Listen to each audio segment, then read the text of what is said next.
بسم اللہ الرحمن الرحیم۔ پیارے دوستو، السلام علیکم ورحمۃ اللہ وبرکاتہ۔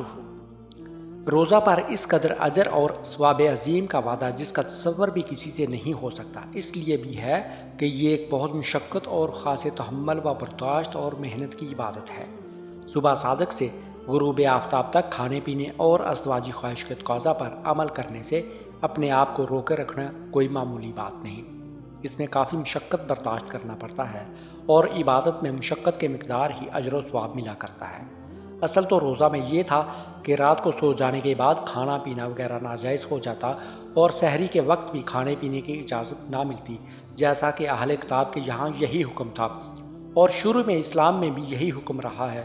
لیکن خداوند عالم کی خاص رحمت اور خصوصی مہربانی ہے کہ اس نے سحری کی اجازت فرما کر ہم ضعیفوں پر خاص انعام فرمایا اور سحری کھانے پر ثواب میں کمی تو کیا ہوتی اور زیادہ ثواب کا وعدہ فرمایا۔ حضور صلی اللہ علیہ وآلہ وسلم کا ارشاد ہے، سحری کھاؤ، سحری کھانے میں برکت ہے۔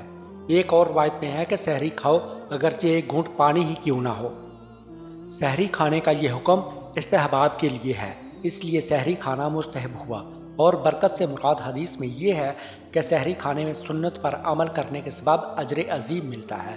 اس میں یہ تو دینی برکت ہے، دوسرے صبح صادق کے قریب کھانے پینے سے روزہ رکھنے پر امداد ہوگی اور تمام دن اسی کھانے پینے کا اثر باقی رہے گا، تو سحری کھانے سے روزہ رکھنے پر قوت بھی حاصل ہوتی ہے۔ یہ اس میں دنیاوی برکت ہوتی ہے، اس لیے سحری کا اہتمام ہونا چاہیے۔ سحری کہتے ہیں شب کے آخری چھٹے حصے کو۔ جو لوگ آدھی رات یا اس کے قریب سحری کھاتے ہیں وہ مستحب کی فضیلت سے محروم رہتے ہیں۔ سحری میں تاخیر یعنی دیر کرنی مستحب ہے، مگر اتنی تاخیر نہ کی جائے کہ صبح صادق کے طلوع ہونے کا وہم ہونے لگے۔ غروب آفتاب اور صبح صادق کے درمیانی حصے کے 6 حصے بنا کر آخری چھٹے حصہ میں سحری کھائیں اور ایسے وقت پر سحری ختم کر دے کہ اس وقت یقین ہو کہ ابھی صبح صادق نہیں ہوئی۔ اسی طرح جو لوگ سحری بالکل نہیں کھاتے ان کو بھی چاہیے کہ وہ سحری کی فضیلت حاصل کرنے کی غرض سے کچھ نہ کچھ کھا پی لیا کریں، کیونکہ سحری کی وجہ سے ہی اہل کتاب کے روزہ سے ہمارا روزہ میں فرق و امتیاز ہوتا ہے، جیسا کہ حدیث میں ہے کہ رسول اللہ صلی اللہ علیہ وآلہ وسلم نے فرمایا کہ ہمارے اور اہل کتاب یعنی یہود و نصارہ کے روزہ میں فرق سحری کھانے کا ہے۔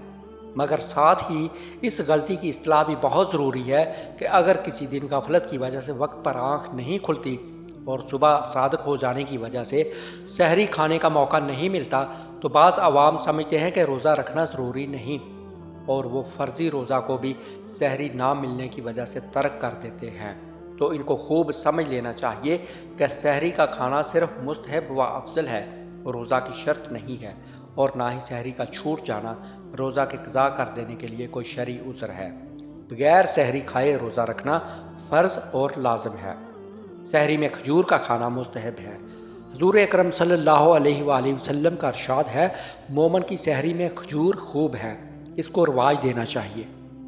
ایک غلطی عام طور پر یہ ہو رہی ہے کہ سحری کھا کر لوگ اکثر سو جاتے ہیں اور نماز فجر کے لیے اٹھنے کا کوئی انتظام نہیں کیا جاتا۔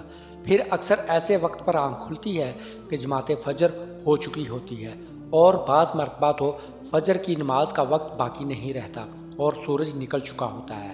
یہ بہت بڑی غلطی ہونے کے علاوہ نعمت خداوندی کی سخت ناقدری بھی ہے کہ اللہ تعالیٰ نے ہم کو سحری کی اجازت بطور انعام کے عطا فرمائی تھی، مگر ہم نے اس نعمت سے کام لینے کے بعد اس کی ناشکری کی کہ ہمیشہ کے فریضہ فجر کو اس کا وقت نکال کر یا تو بالکل فوت ہی کر دیا یا اس کو نامکمل بنا دی، کیونکہ بغیر جماعت کے جو نماز ادا کی جاتی ہے وہ ناقص ہوتی ہے۔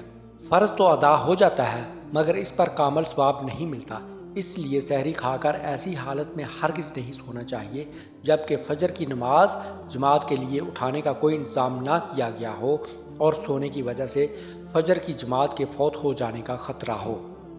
اور یہ خرابی بھی زیادہ اسی وجہ سے پیدا ہوئی ہے کہ عام طور پر لوگ سحری کو اس کے مستحب وقت سے پہلے کھانے کے عادی ہوتے ہیں، پھر صبح صادق میں چونکہ زیادہ وقت ہوتا ہے اس وجہ سے نیند کا غلبہ ہو کر صبح کی نماز سے محرومی ہو جاتی ہے۔ اگر سحری آخر میں اس کے مستحب وقت پر کھائی جائے اور صبح صادق ہونے پر اذان کے بعد جلدی جماعت فجر کا انتظام ہو جایا کرے تو اس طرح اس خرابی کی کافی حد تک اصلاح ہو سکتی ہے۔